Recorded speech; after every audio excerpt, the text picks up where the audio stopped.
एक बार फिर से न्यूज़ बाइस्कोप के इस फेसबुक पेज में आप तमाम दर्शकों का स्वागत है, इस्तकबाल है।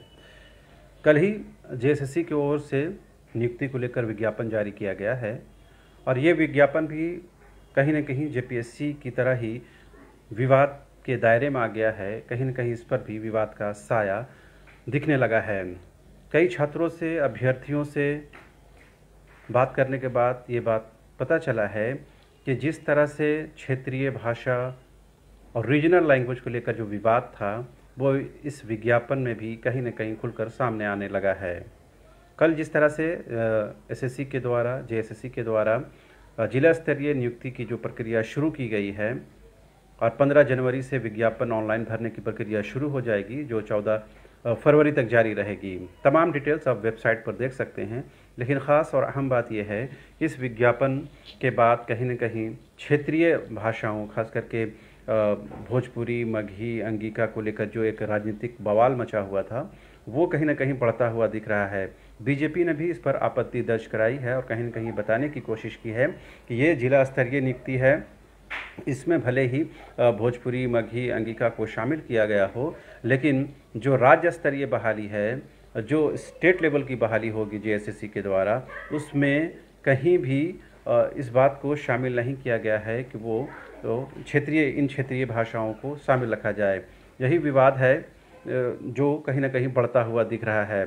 जो छात्र नेता देवेंद्र नाथ महतो ने भी जो विज्ञापन को लेकर कहीं न कहीं विवाद जाहिर किया है और ये बताने की कोशिश की है कि इसमें जो कट ऑफ डेट है वो साल 2021 का रखा है, जबकि इससे पहले के विज्ञापन में 2011 का वर्ष उसमें दर्ज था।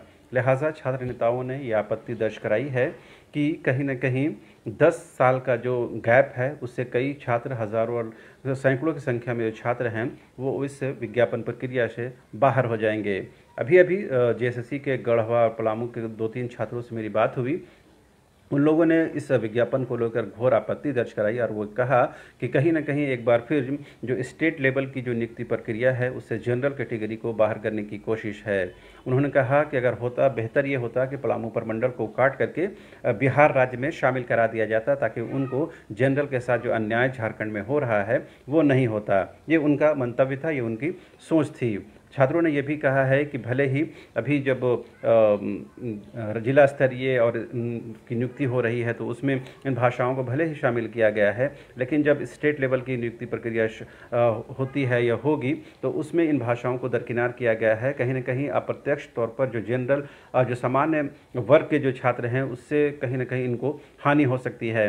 यही वजह है कि इसमें कहीं न कहीं राजनीति हावी है। हालांकि बीजेपी ने भी इस पर आपत्ति दर्ज कराई है, हालांकि कांग्रेस की ओर से या जेएमएम की ओर से अब तक कोई प्रतिक्रिया सामने नहीं आई है। खास बात यह भी है कि इसी महीने की 29 तारीख को झारखंड की हेमंत सोरेन सरकार के 2 वर्ष पूरे होने जा रहे हैं। लिहाजा सरकार कहीं न कहीं ये दिखाने की कोशिश कर रही है कि वो जिस तरह से साल 2021 को नियुक्ति का वर्ष घोषित कर रखी है, उसी के तहत उन्होंने इस नियुक्ति प्रक्रिया को शुरू किया है। हालांकि ये तय है कि ये नियुक्ति होगी तो होगी 2022 में, यानी 2021 का जो नियुक्ति वर्ष घोषित कर रखा है, उसमें कहीं न कहीं सरकार को नाकामी हाथ लगी है। और जिस तरह जेपीएससी का विवाद पूरे सत्र में हंगामा की भेंट चढ़ा और कहीं न कहीं विवाद का साया बढ़ता गया, उसके बाद कहीं न कहीं अब ये हुआ है कि जेएसएससी की तरफ से एक विज्ञापन निकाला गया है और कहीं न कहीं उसमें छात्रों को ये बताने की कोशिश है कि झारखंड की हेमंत सोरेन सरकार नियुक्ति को लेकर, रोजगार को लेकर, नियोजन को लेकर उनके साथ खड़ी है। यही वजह है कि साल के आखिर महीने में ही, आखिरी दिनों में ही जेएसएससी के द्वारा विज्ञापन निकाला गया है, लेकिन इसमें भी कहीं न कहीं भाषा का विवाद चरम पर दिख रहा है।